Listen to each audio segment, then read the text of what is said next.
ठीक है, तो लिखो एक कैपेसिटर इज अ सिस्टम, एक कैपेसिटर इज अ सिस्टम, एक capacitor is a system of two conductor, system of two conductor, एक कैपेसिटर is system of two conductors,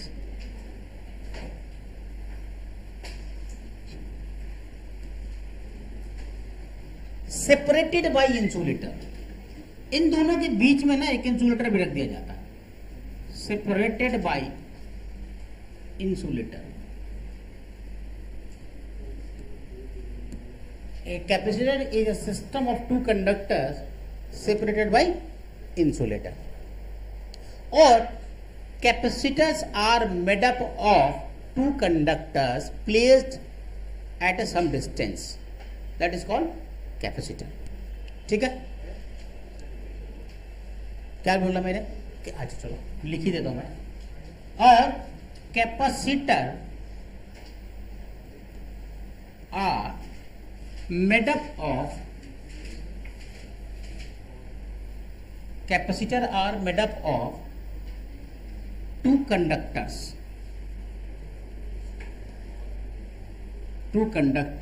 placed at a small distance, placed at a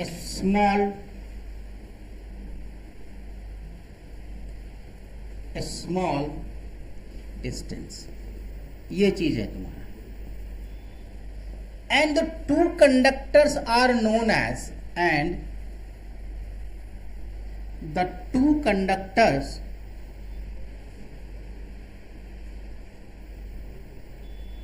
are known as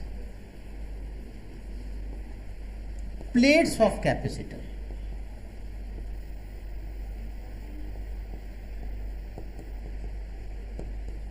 Plates of capacitor. ये चीज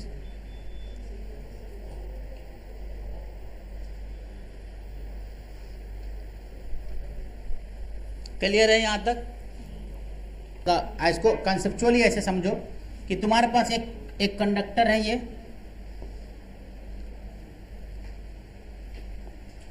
ये conductor और दूसरा conductor ये, ठीक है. इसमें क्या करते हैं कि इस पर हम रखते हैं प्लस क्यू चार्ज और इस पर रखते हैं माइनस क्यू चार्ज. एक पे रखते हैं प्लस क्यू चार्ज, एक पे रखते हैं माइनस क्यू चार्ज. तो जाहिर सी बात है यहां से इलेक्ट्रिक फील्ड कुछ ऐसे काम करने वाली है ना. इलेक्ट्रिक फील्ड यहां से निकलेगी, यहां निकलेगी, और इसका मान लो कि वोल्टेज कितना है V1 और इसका पोटेंशियल कितना है V2. तो ध्यान रहे कि V1 minus V2 that is V, और यही है potential of capacitor, potential of capacitor. तो आपसे अगर कोई पूछेगा कि पोटेंशियल ऑफ कैपेसिटर क्या है, तो इसका मतलब यह है कि V1 माइनस V2 पूछ रहा है वो. समझा? V1 minus V2 is a potential of a capacitor. चलो, इसको नॉर्मली तुम देखोगे कि कहीं कहीं पे जो दिया रहता है ये ऐसा दिया रहता है, plus Q minus Q. This is symbol of capacitor. ये तुम्हारा सिंबल है कैपेसिटर. समझा? Clear?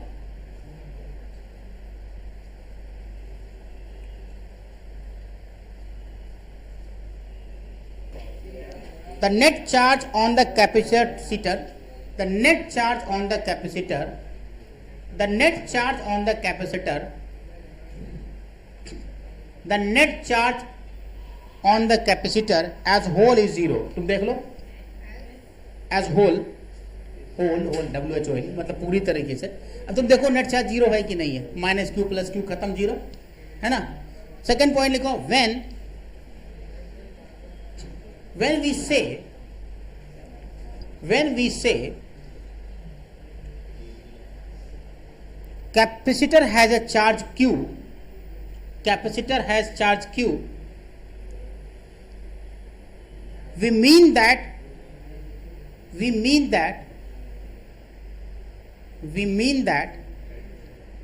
the positively charged conductor has charge, positively charged conductor has charge plus q, positively charged conductor has charge plus q, and negatively charged conductor has charge minus q. तो अगर आपके पास किसी ने आपको कह दिया कि इस कैपेसिटर पे टोटल चार्ज q है, तो इसका मतलब यह है कि उसका जो पॉजिटिव एंड है उस पर प्लस q चार्ज है और दूसरे वाले पे माइनस q चार्ज है। समझिए, ऐसे आप मत बोल देना कि मतलब चार्ज q तो इस पे कौन से, आप कोई पूछे कि कैपेसिटर में चार्ज q होता है, मत बोल देना कि सर पॉजिटिव प्लेट पे कि नेगेटिव प्लेट पे। ऑन द होल उसको आप ऐसे कर सकते हो कि कैपेसिटर के चार्ज q का मतलब ये है कि प्लस q पॉजिटिव कंडक्टर पे और माइनस q नेगेटिव कंडक्टर पे। Next question, capacitor store charge and energy, capacitor store charge and energy, capacitor store charge and energy in the form of potential energy,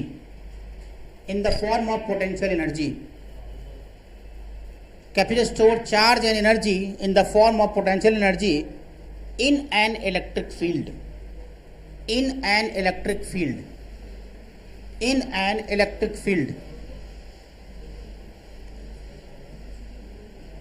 ठीक है। Next point लिखो, any conductor of any shape and size, any conductor of any shape and size can behave as a capacitor. Any conductor of any shape and size can behave as a capacitor. Any conductor of any shape and size can behave as a capacitor. और एक चीज और लिखना कि charge on positive plate, charge on positive plate, charge on positive plate will be known as charge on capacitor, charge of capacitor, charge of capacitor, charge of capacitor। और एक बात और लिखी थी मैंने, V1 माइनस V2 है ना, बताया था, वो भी लिख लो कि difference of potential between plate, difference of potential between plate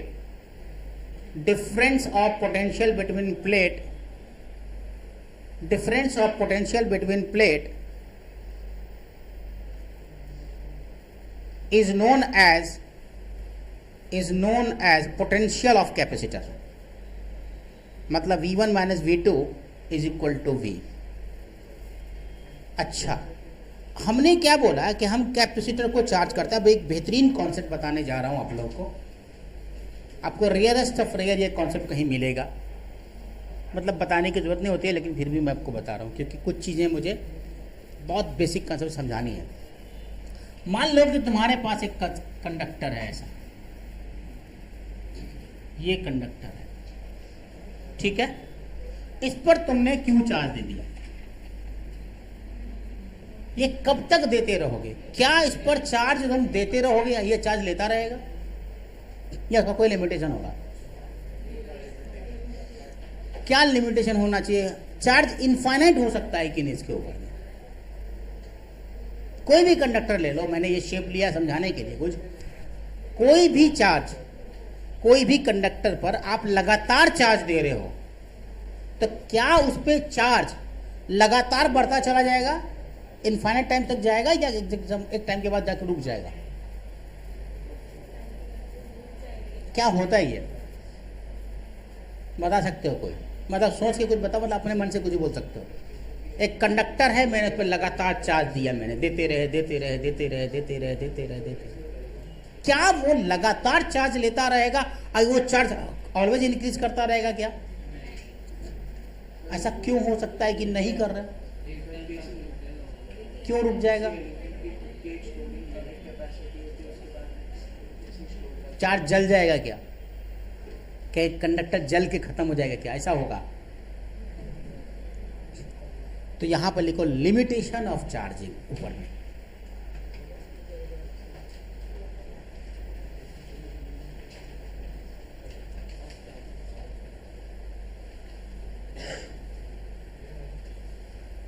limitation of charging. अब क्या होगा इसमें वो सुनो। मैंने इस पर चार्ज दिया तो आपको एक प्रॉपर्टी मैंने पढ़ाई थी कंडक्टर की, उसमें बोला था कि सिग्मा जो होता है वो प्रोपोर्शनल 1/RC। याद है कुछ? याद है? Sigma is equal to inversely proportional to 1/RC। सही है? याद है? ये सब भूल गए? मतलब radius of curvature is inversely proportional to sigma. Sigma क्या है? Surface charge density. मतलब मैंने ये बताया था कि जहां पे शार्प एज होगा वहां पे ज्यादा चार्ज होगा, जहां पे शार्प एज होगा वहां पे ज्यादा चार्ज होगा। ये पढ़ाया हुआ मैंने आप लोग को, याद है कि नहीं? ये बताया था। तो सिग्मा मतलब यहां पे ज्यादा सिग्मा होना चाहिए, है ना? तो सिग्मा 1 और सिग्मा 2 में sigma 1 is greater than sigma 2, ये तो कंडीशन है अपनी।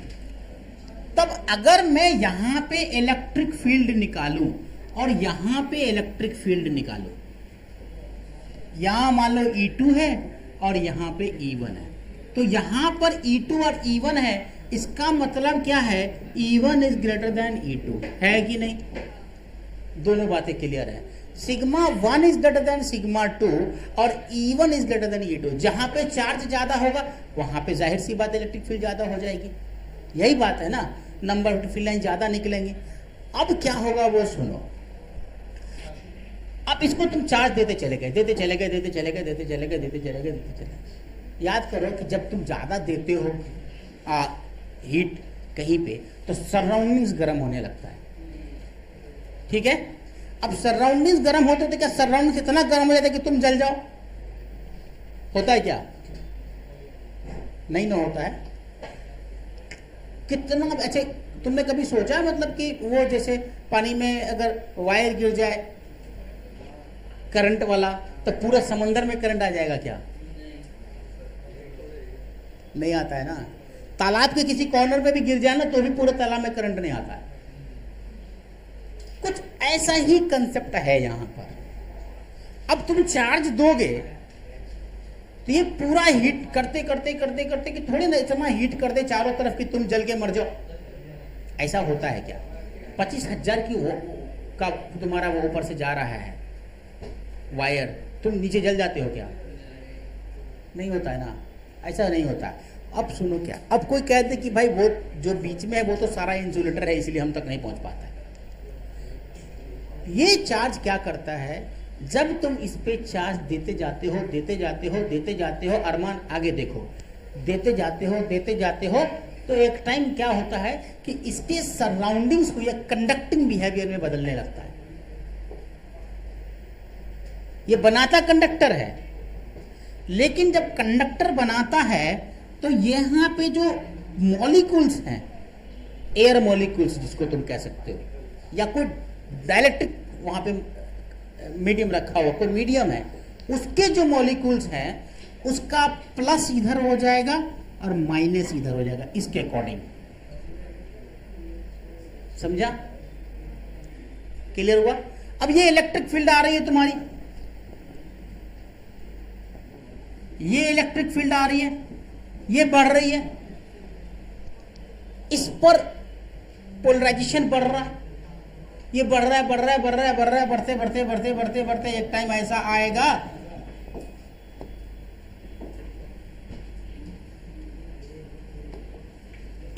ऐसा आएगा कि ये ऐसे टूट जाएगा, प्लस ऐसा माइनस ऐसा, ब्रेक डाउन हो जाएगा। और तुम तो चार्ज बढ़ा रहे थे, अब ये क्या करेगा? टूट के इससे चिपक जाएगा। समझा? कुछ नहीं समझ में आया?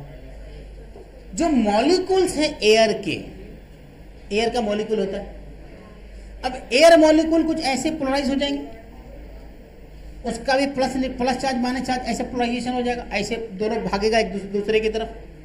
अब ये जो भागेगा तो तुम तो चार्ज बढ़ा रहे हो ना, लगातार चार्ज बढ़ रहा है तो इलेक्ट्रिक फील्ड बढ़ रही है ना। इलेक्ट्रिक फील्ड में कभी भी किसी भी कंडक्टर को जब रखते हो इंसुलेटर को तो कुछ ऐसा हो जाता है, अगर इलेक्ट्रिक फील्ड ऐसा है तो।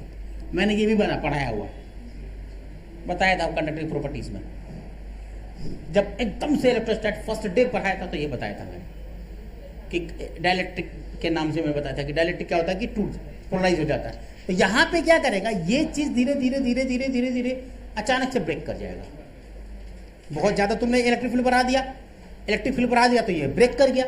ये ब्रेक जैसे करेगा ये नेगेटिव चार्ज इस पे जाकर चिपक जाएगा, और जैसे ही इस पर चिपका तो प्लस माइनस जीरो होने लगेगा,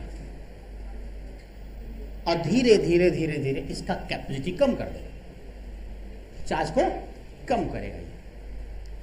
तो चाहे आप कितना भी दे दो इस पे चार्ज, चाहे जितना चार्ज दे दो इसके ऊपर में, ये बाहर के मॉलिक्यूल्स को तोड़ तोड़ के अपने ऊपर चिपकाने लगेगा, और धीरे धीरे क्या करेगा, जैसे चिपकेगा वैसे चार्ज कम हो जाएगा, प्लस माइनस हो जाएगा, होगा ना। इसीलिए आप इनफाइनाइट चार्ज इस पर स्टोर नहीं कर सकते, क्योंकि ये सराउंडिंग्स के मॉलिक्यूल को तोड़ के अपना चार्ज कम कर लेता है खुद ब खुद। क्लियर? अरे समझा कि नहीं समझा? अरे क्लियर है कि नहीं? सामिया समझ में आया बात? ये बात सिंपल सी बात है, एक कंडक्टर है, कंडक्टर पे तुम चार्ज दे रहे हो तो कंडक्टर के बाहर तो सराउंडिंग्स भी तो है ना। ऐसा नहीं कि कंडक्टर के ऐसी जगह लटका हुआ जहाँ कुछ कोई भी सराउंडिंग नहीं है, जहां भी होगा वहां सराउंडिंग्स होगा। अगर यहाँ पे कंडक्टर रखा हुआ तो यहाँ पे सराउंडिंग्स होगा। अब इसमें चार्ज दे रहे हो तो सराउंडिंग्स के मॉलिक्यूल टूटने स्टार्ट हो जाते हैं, और सराउंडिंग्स के मॉलिक्यूल टूट के चिपकने स्टार्ट हो जाएंगे, और सराउंडिंग्स के मॉलिक्यूल टूट के चिपकने से शुरू होंगे तो चार्ज को अपने आप कम कर देगा। अब बोलो, surrounding molecules with increasing electric field due to more charge is given, due to more charge is given, more charge is given, more charge is given, and the air essentially becomes a conductor, and the air essentially becomes conductor, and additional charge on a sphere leak off to air, an additional charge on a sphere leak off charge.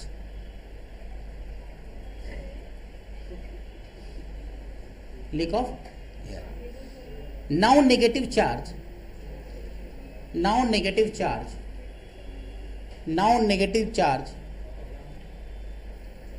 moved to conductor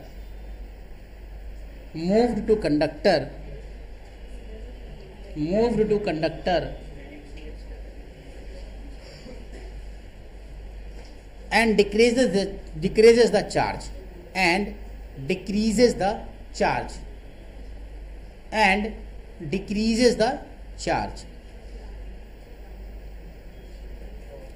So we cannot say that. So we can say that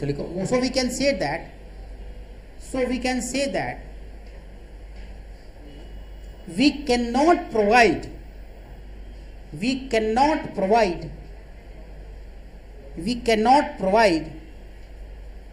infinite charge to conductor.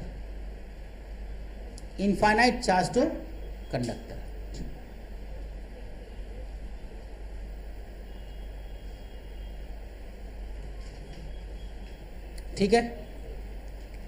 अब जिस electric field पे ये टूट जाता है या जब तक नहीं टूटता है उसको डाइलेक्ट्रिक स्ट्रेंथ कहते हैं।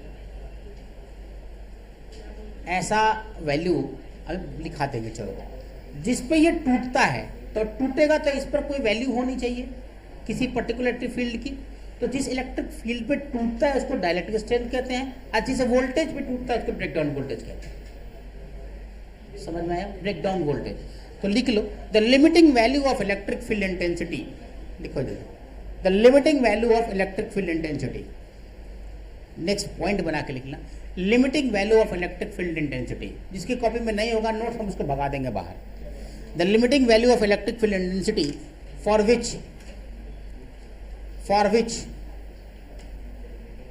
which a material loses its insulation properties. A material loses its insulation properties.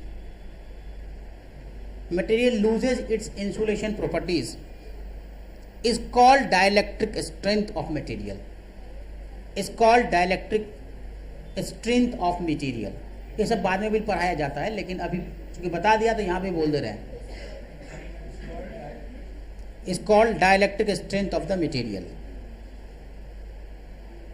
Second point लिखना, when electric field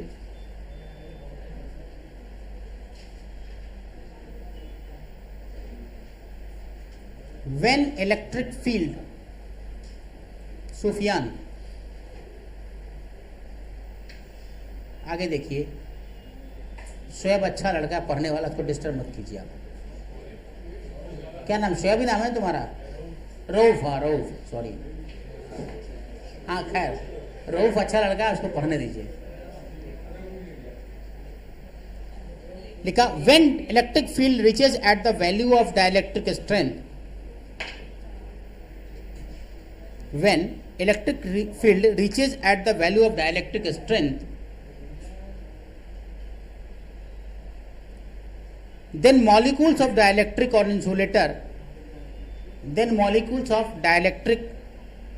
insulator starts to break.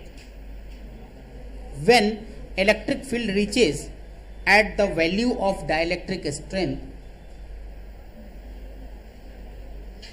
then molecules of dielectric or insulator starts to break.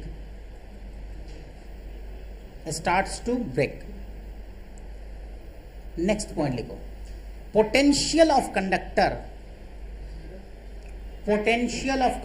at which its insulating surroundings starts to behave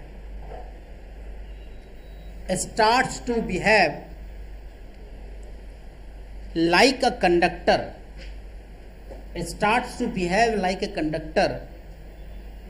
is known as breakdown voltage. बहुत simple सी बात है.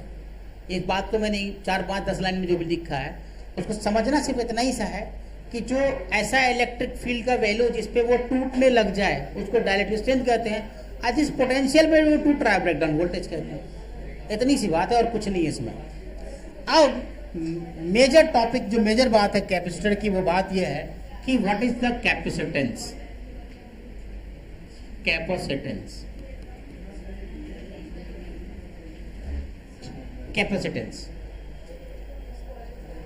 Breakdown voltage. अब ये capacitance क्या है? किसी भी conductor पे तुम कोई भी चार्ज देते हो, ये कंडक्टर है, तो इस पे जो तुम चार्ज देते हो तो एक लिमिट तक ही ये चार्ज स्टोर कर सकता है. ये बात अभी प्रूफ हो गई है ना. तो capacity to hold the charge is called capacitance. तो लिख लो, capacity to hold the charge of a conductor is known as capacitance. So capacity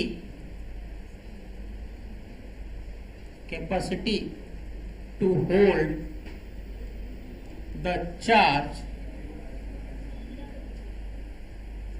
of conductor is known as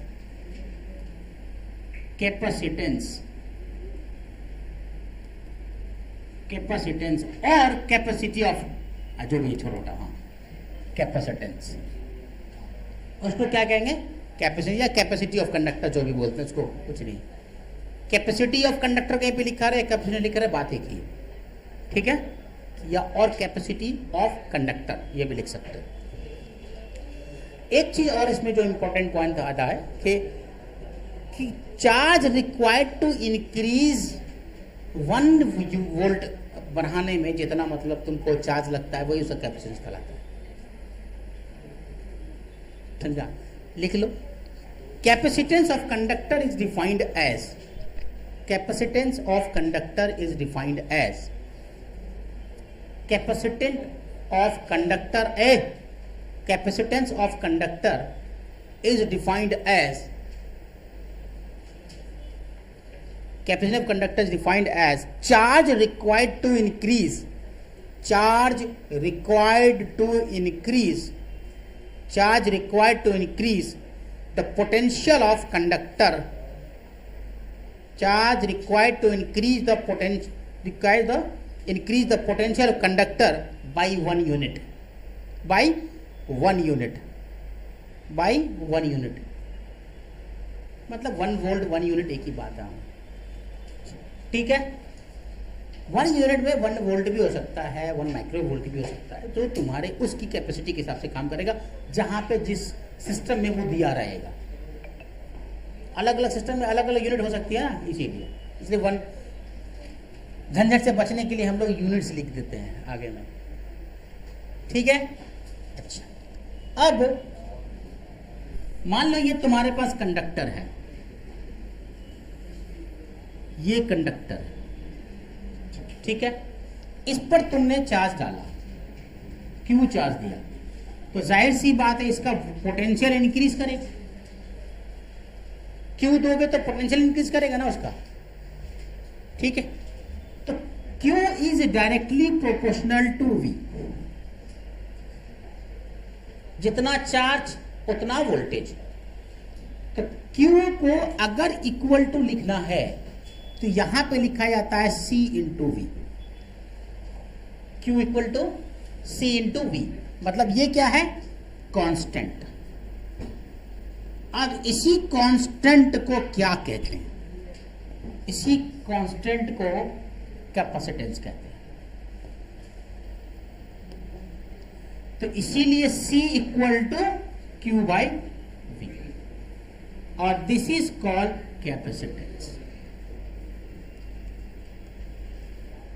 मतलब क्या हो गया, charge voltage is linearly increases by increasing the charge. Charge जितना increase करेगा उसके लीनियरली वोल्टेज भी increase करेगा। किसी भी कंडक्टर पे जितना जितना तुम आंच बढ़ाओगे गैस चूल्हा का, उतना ज्यादा आंच देगा ना। जितना तेज करोगे, दूध गर्म करने टाइम में कम करके छोड़ देते हो तुम लोग आलस में, कहीं आके बैठ जाते हो, यही करते हो ना। गैस पे दूध चढ़ा दिया, कम करके छोड़ दिया, फिर घूम घूम के आया, अच्छा उबला कि नहीं, थोड़ा ऊपर आया होगा तो तुम बंद कर देते हो क्योंकि गिरे नहीं, करते नहीं करते हैं।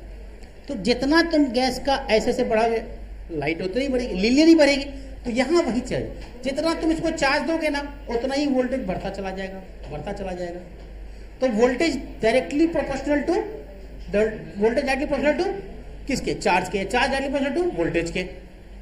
तो यहां पे क्या करा मैंने, प्रोपोर्शनल जाना है तो एक C कांस्टेंट डाला, और that C is called the capacity of, या कैपेसिटेंस बोलेंगे। समझ में आई बात? ठीक है, मतलब चार्ज बाई पोटेंशियल। तो capacitance C is equal to, आवाज नहीं आनी चाहिए कुछ भी, चार्ज बाई पोटेंशियल। बात करना, बाहर चले जाओ। This is called charge by potential. ये क्या है, charge by potential. C is known as capacitance of conductor. C is known as capacitance of conductor. Conductor, ये हो गया तुम्हारा कैपेसिटेंस ऑफ कंडक्टर।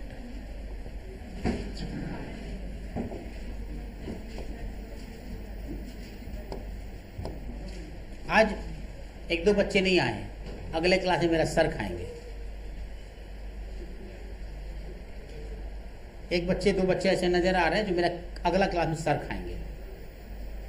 ये समझ में नहीं आ रहा है, ऐसे नहीं हो रहा है, फिजिक्स समझ में नहीं आ रहा है, बड़ा दिक्कत है यार। हाँ, it is a scalar quantity, scalar quantity.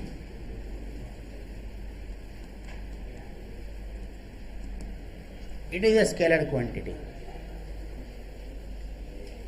चलो,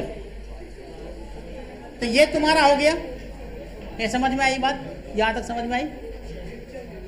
समझ में आई? रऊफ रऊफ रऊफ समझ में आया? रऊफ लाला समझ में आया? हाँ, क्या समझाया मैंने? एक बार फिर रिपीट कर रहा हूं मैं, अगेन, एकदम से समझ लो। क्या मैं समझाया मैंने बोला कि जो कंडक्टर पे चार्ज देते हो वो लीनियरली वेरीज करता है वोल्टेज के। पहली बात, लीनियरली वेरीज का मतलब यह है कि डायरेक्टली प्रोपोर्शनल होता है। जितना ज्यादा चार्ज दोगे उतना ज्यादा वोल्टेज इंक्रीज करेगा कंडक्टर पे। तो तुमने ऐसे लिख दिया। अब चूंकि हमको पता है कि जब भी हम कोई कांस्टेंट प्रोपोर्शनलिटी साइन हटाते हैं तो वहां पे एक कांस्टेंट डालते हैं। हर्षिता आगे देखो, बाद में बोलती हो कि सर फिजिक्स बनता नहीं है हमसे। ठीक है, ये v, इसको हटाओगे तो एक कांस्टेंट डालते हैं ना हम लोग, तो मैंने एक कांस्टेंट डाला। उस कांस्टेंट को ही हम लोग क्या कहते हैं? कैपेसिटेंस ऑफ कंडक्टर कहते हैं। अब आपसे कोई पूछे यहां पे कि मुझे ये बताओ कि क्या कैपेसिटर चार्ज पे डिपेंड करता है, वोल्टेज पे डिपेंड करता है? कैपेसिटेंस की वैल्यू क्या? दिखने में लगता है, होता नहीं है। बताता हूं मैं कैसे। इस पे डिपेंड नहीं करता है। क्यों नहीं करता है? उसका कंसेप्ट मैंने पहले बता दिया आपको। क्यों नहीं करता है वो मैंने पहले बताया, सिग्मा इक्वल टू 1/RC। ठीक है, अब देखो कैसे होगा। कर लो बात जितना करना, फिर पढ़ लेने। अब्दुल्ला को उठो वहां से।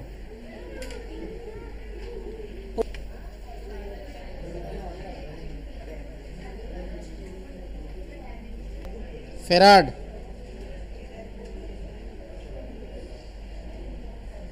यूनिट क्या होगी? Farad.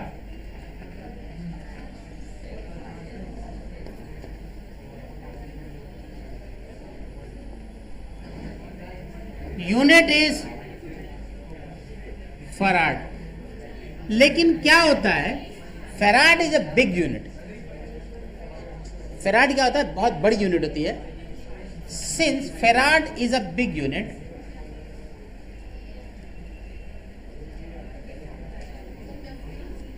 so we use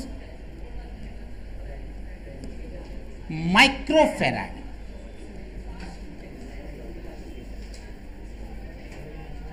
microfarad मतलब म्यू एफ, दिस इज। और माइक्रोफेराड का मतलब 10⁻⁻⁶। अब पिकोफेराड क्या होगा? 10⁻⁻⁹ ना, 12। और नैनो फेराड 9 फेराड, है ना। अब आते हैं किस पर बात करते हैं कि डिपेंड किस पे कर रहा है। ये कैपेसिटेंस जो है तुम्हारा किस किस बात पे डिपेंड करता है। अब जरा देखो यहां से,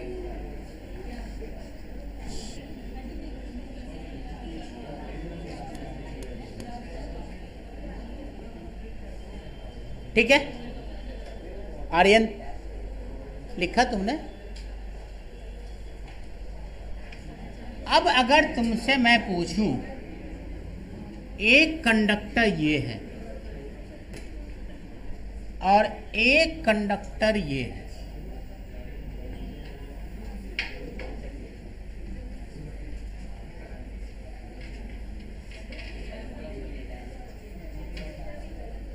एक कंडक्टर ये, ठीक है। अब मुझे ये बताओ कि किस कंडक्टर के पास का मॉलिक्यूल पहले टूटेगा? पहला वाला कि दूसरे वाला के पास? First and second. दो कंडक्टर है तुम्हारे पास, plus plus plus plus plus plus plus plus plus plus plus plus plus plus, है ना। किस कंडक्टर का पहले टूट जाएगा? तो जिस पर पहले टूट जाएगा उस पर चार्ज कम हो जाएगा। तो तो सेम टाइम के लिए कैपेसिटेंस किसका बढ़ने वाला है? पहला वाला का दूसरा वाले का? फर्स्ट वाले का। तो इसका मतलब क्या हो गया कि कैपेसिटेंस की वैल्यू विल डिपेंड ऑन किस पे? Shape, size and area of the conductor. समझ में आई बात? इसीलिए बोला था कि पहले समझाना, इसको समझाने के लिए उतनी कहानी समझाई गई है। ठीक है? This shape hold more charge, this shape hold more charge. बात किसको समझ नहीं आई? ये वाली बात, ये फ्लैट है ना, सिग्मा इक्वल टू 1/RC, नहीं समझ में आई? आपको मैंने क्या बोला था अभी जो कंसेप्ट, कंडक्टर का कंसेप्ट समझाया था, उसमें क्या बोला था कि जहाँ पे शार्प एज ज़्यादा होगा वहाँ पे चार्ज ज़्यादा होगा, तो वहाँ पे चार्ज ज़्यादा होगा तो इलेक्ट्रिक फील्ड ज़्यादा होगी। सेम चार्ज के लिए यहाँ पे चार्ज ज़्यादा डिपॉजिट हो जाएगा। ठीक है? तो इलेक्ट्रिक फील्ड आ जाएगी, टूटेगा यहाँ पर भी कहानी, यहाँ पे भी टूटेगा, बट पहले कौन सा चार्ज मॉलिक्यूल को तोड़ देगा? ये वाला या ये वाला? वो वाला टूटेगा ना, तो इसका चार्ज तो कम हो जाएगा टूटने पे सेम टाइम पे, तो इसका चार्ज कम हो जाएगा, इसका चार्ज, ये टूटेगा नहीं, इसका चार्ज ज़्यादा रहेगा। तो अगर इसका चार्ज ज़्यादा रहेगा तो आपने अभी अभी पढ़ा C इक्वल टू Q/V, तो इसका चार्ज ज़्यादा, तो इसका मतलब कैपेसिटेंस की ज़्यादा। अब समझ में आई बात? है ना? यही चीज़ तुमको अभी समझा, मतलब इसमें जो करंट का फ्लो हो जाएगा, आई टूट जाएगा ये, है ना? और टूटेगा तो आधा इधर आधा उधर, प्लस इधर माइनस इधर भाग जाएगा, तो डाउन कर देगा चार्ज को। तो लिख रहा this shape does not hold more charge, लिख लो यहां पे, this shape does not hold more charge, this shape does not hold more charge। अब ये चार्ज ज्यादा नहीं रखेगा, किसके कंपैरेटिवली? इसके कंपैरेटिवली, वन के कंपेयर में दूसरा वाला मोर चार्ज नहीं रखेगा। ठीक है? बिकॉज क्यों? Because of sharp edge, because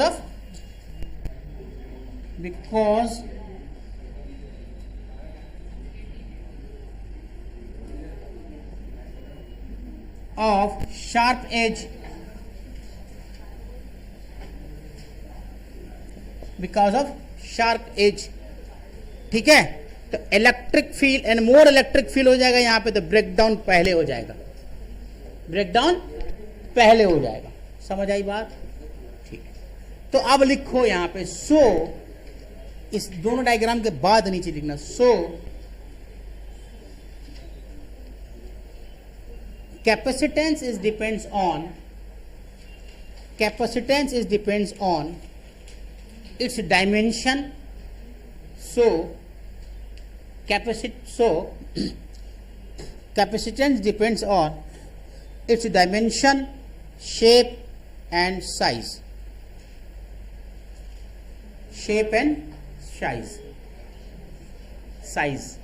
size नहीं, size वो कभी कभी बोला जाता है शॉर्ट,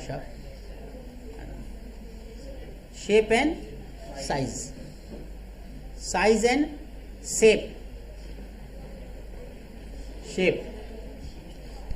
दूसरा पॉइंट लिखो, it also depends on surroundings medium.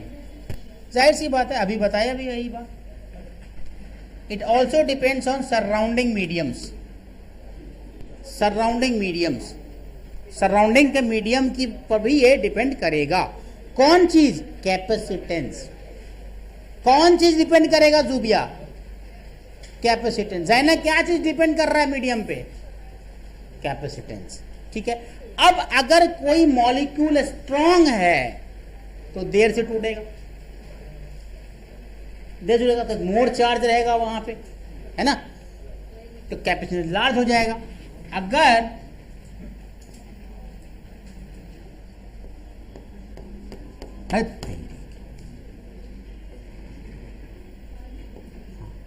अगर स्ट्रॉन्ग मॉलिक्यूल है, स्ट्रॉन्ग मॉलिक्यूल है, तो मोर चार्ज होल्ड करेगा, और मोर चार्ज होल्ड करेगा तो क्या होगा, मोर कैपेसिटेंस।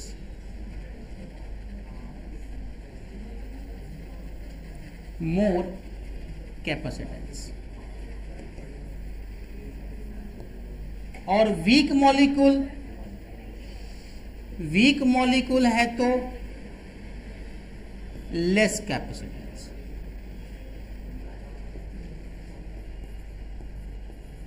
ये बात आपको आनी चाहिए। Capacitance does not depends on charge, potential and potential energy. Charge, potential and potential energy. Charge, potential and potential energy. ये सोया हुआ कौन है? अच्छा, हमजा और सुफियान दोनों दोस्त है, और दोनों का जो है मतलब बायोलॉजिकल क्लॉक भी सेम है, क्योंकि ये भी सोया हुआ था, वो भी सोया हुआ था। हाँ, लेकिन depends on, does not depends on charge. Depends तो लिख लिया ना, shape, size and dimension. Capacitance depends on shape, size and dimension. यही कहानी समझाया अभी। अब लिख लो डज नॉट डिपेंड्स ऑन किस पे, तो चार्ज पे, पोटेंशियल पे एंड पोटेंशियल एनर्जी पे। दिखने में वही है लेकिन होता नहीं है। ये C बराबर Q/V का मतलब नहीं है कि इस पे डिपेंड कर रहा है। यही तो कंफ्यूजन है।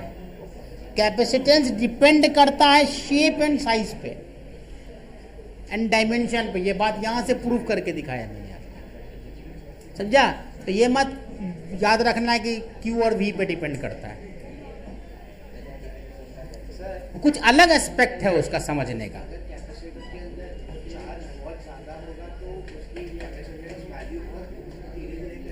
जाहिर सी बात है, चार्ज अगर बढ़ेगा, चार्ज बढ़ेगा तो C तो बढ़ेगा ही बढ़ेगा, लेकिन चार्ज बढ़ेगा क्यों? चार्ज क्यों बढ़ रहा है? उसके शेप साइज की वजह से बढ़ रहा है ना, तो इसीलिए लिखा गया depends on shape and size. समझा गया नहीं?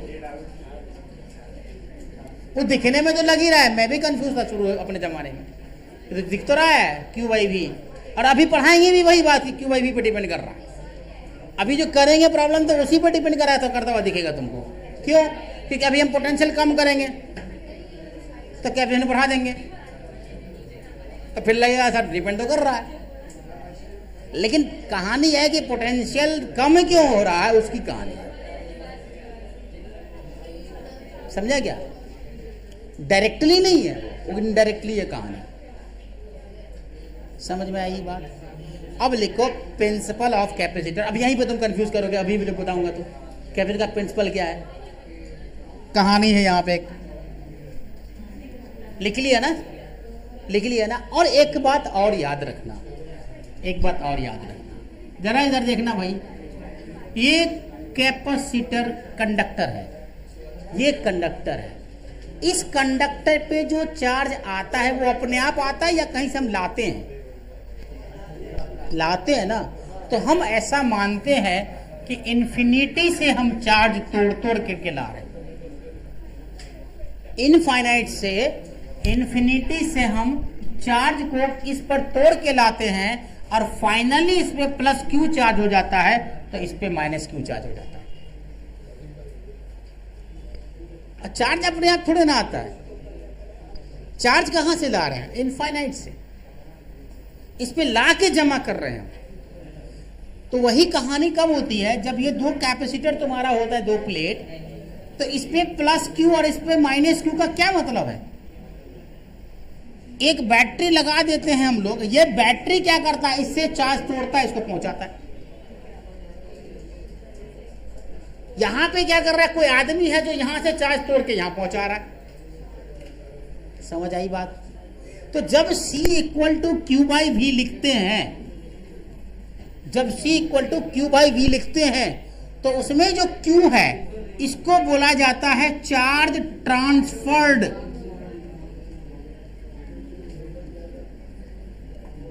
और दिस इज पोटेंशियल डिफरेंस।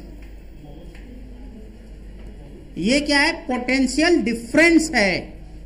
किसके किसके बीच? इन दोनों के बीच। V बराबर के क्यू बाई आर हो जाएगा अगर ये R है तो। समझा क्या? V बराबर के क्यू बाई आर हो जाएगा, क्योंकि यहां पे तो पोटेंशियल भी जीरो है और एनर्जी भी जीरो है। ये बात हम पहले पढ़ चुके हैं कि इनफाइनाइट पे हमने पोटेंशियल भी जीरो माना हुआ है रेफरेंस लेवल में, और एनर्जी भी जीरो माना हुआ है। क्या ये बात नहीं बता रहे हैं? नई बात बोला क्या मैंने? ये कई बार हम बोल चुके हैं कि इनफाइनाइट से है तो हम क्या मानते हैं? एज्यूम करते हैं कि इनफाइनाइट पे एनर्जी जीरो है, पोटेंशियल भी जीरो है, तभी तो पोटेंशियल डिफरेंस V आएगा यहाँ पे। V minus zero equal to V है ना। तो V1 minus V2 equal to V। तो V2 क्या है? जीरो है तुम्हारा। V2 जीरो, अगर V2 इनफाइनाइट है तो वो जीरो है। तो यहाँ पे एनर्जी भी जीरो है और पोटेंशियल भी जीरो है। और यहीं से कंडक्टर में से हम क्या करते हैं? dq dq dq dq dq dq dq dq तोड़ के यहाँ पे Q बना देते हैं। समझा? एक बाल्टी लिया, बाल्टी में चार्ज उठाया, उठा के वहां रख दिया, फिर बाल्टी में चार्ज यहाँ लिया, फिर वहां रख दिया। वो धीरे धीरे धीरे धीरे क्या आ गया? इस पे प्लस क्यू चार्ज आ गया, इस पे माइनस क्यू चार्ज आ गया। समझ आई बात? क्लियर है? तो ये चीज याद रखना कि सी में क्यू चार्ज ट्रांसफर्ड है। बहुत लोग कैसे याद रखते हैं कि चार्ज ऑन पॉजिटिव प्लेट, वो भी याद रख सकते हो, बट ज्यादा इंपॉर्टेंट है कि चार्ज ट्रांसफर्ड याद रखो, क्योंकि बहुत सारे प्रॉब्लम में चार्ज को ट्रांसफर करके दिखाया जाएगा तो आप समझ नहीं पाओगे क्या होगा। तो आपको समझना होगा कि चार्ज इज ट्रांसफर्ड। तो पॉजिटिव प्लेट में चार्ज तुम दिख रहा है ना, एक्चुअली वो चार्ज ट्रांसफर्ड फ्रॉम द दूसरा प्लेट। एक प्लेट से दूसरे प्लेट में चार्ज ट्रांसफर करता है थ्रू द बैटरी एक्चुअली। ठीक है, तो ये लिख लिया। अब लिखो प्रिंसिपल ऑफ कैपेसिटर। अब वही कहानी उसमें आएगी।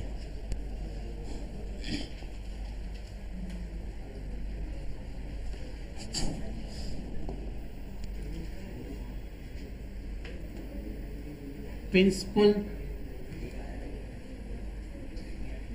ऑफ कैपेसिटर, ये क्या होता है? काफी वक्त बीत गया सिर्फ इसी बात को समझाने में, कॉन्सेप्ट समझाने में, वरना स्टार्ट जो है कैपेसिटर यहां।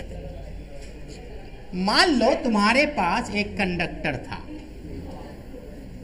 एक कंडक्टर है और ये चार्ज Q का plus plus plus plus plus plus charge conductor है। ठीक, अब साइंटिस्ट जोहा ने ये चार्ज कंडक्टर रखा। जोहा ना, साइंटिस्ट जोहा ठाकुर ने एक जूहा।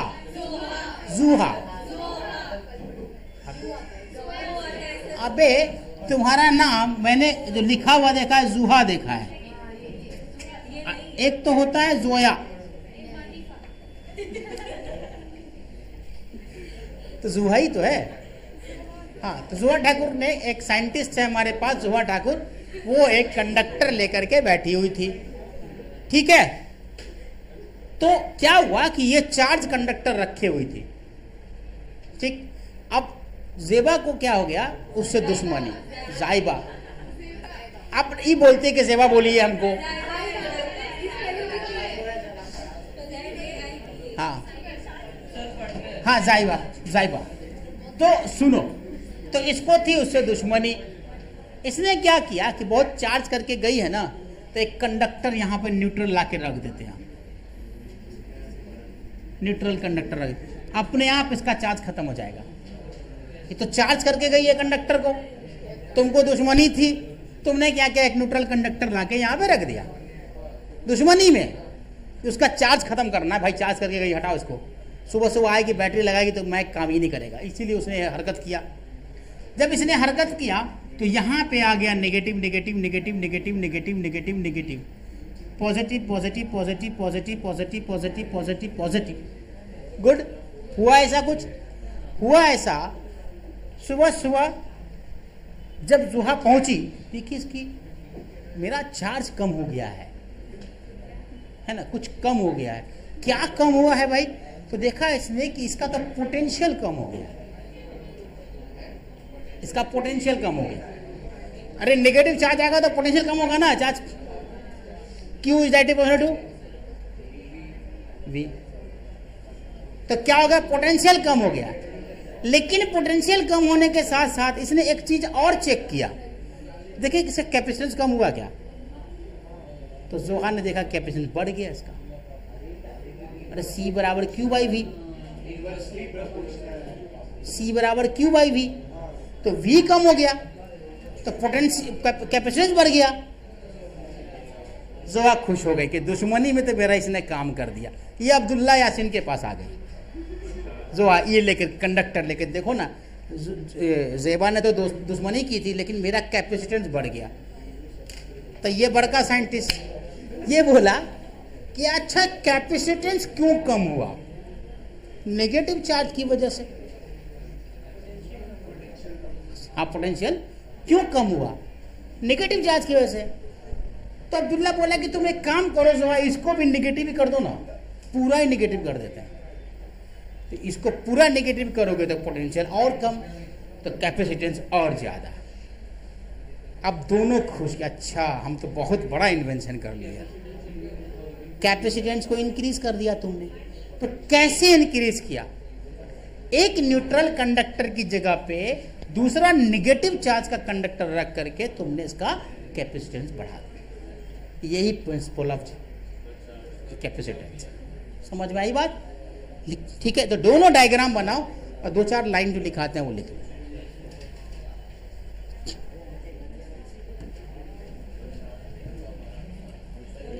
जल्दी जल्दी करो। When a neutral conductor